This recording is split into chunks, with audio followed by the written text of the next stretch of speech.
figura humana, sobre todo por el movimiento, ¿no?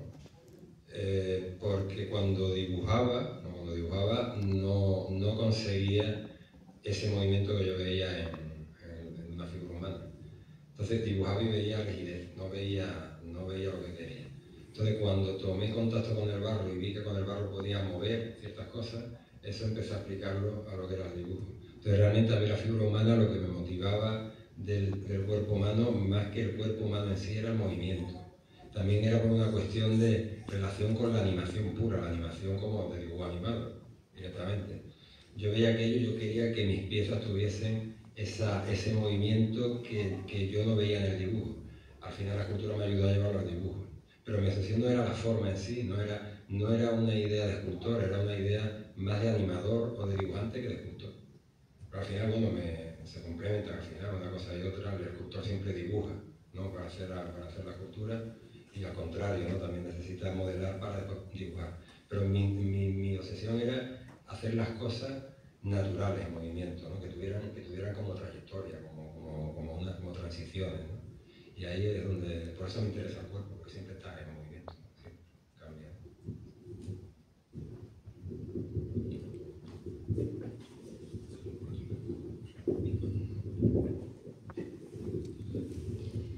Bueno, yo creo que nunca me he preguntado por qué hago figuración, realmente. Creo,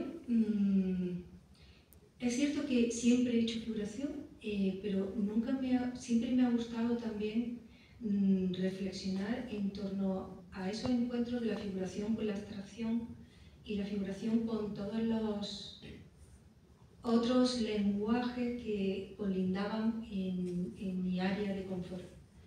Y quizá ahora oyendo pienso que empecé a trabajar de una manera más directa sobre todo el realismo, y un realismo muy sintético, pero porque me apasionaba el natural. Cuando empecé a formarme en escultura en Madrid, me tocó un grupo también de profesores muy buenos. Tuve a Paco López Hernández, tuve a Consolada Cuadra, gente que tenía una manera de ver el natural que me lo transmitieron, y para mí el natural era como volar, era como, más que volar, era como levitar.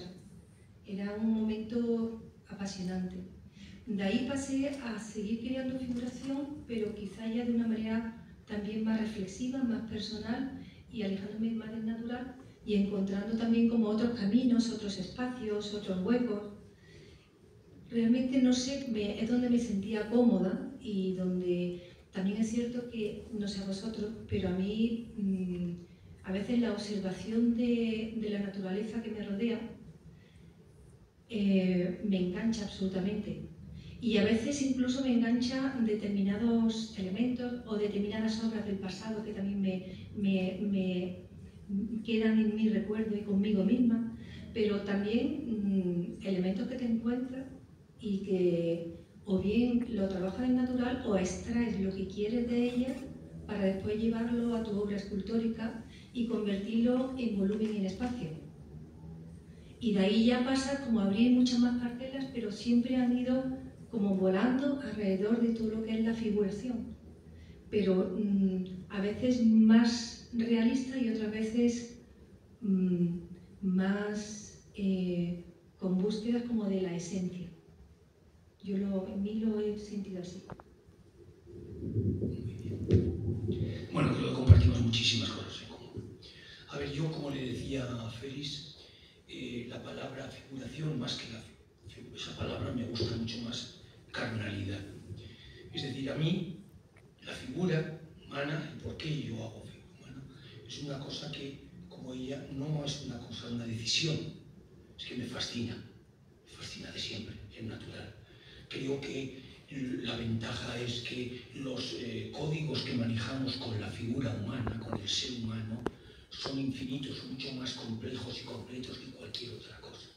Porque vivimos dentro de la materia que se expresa.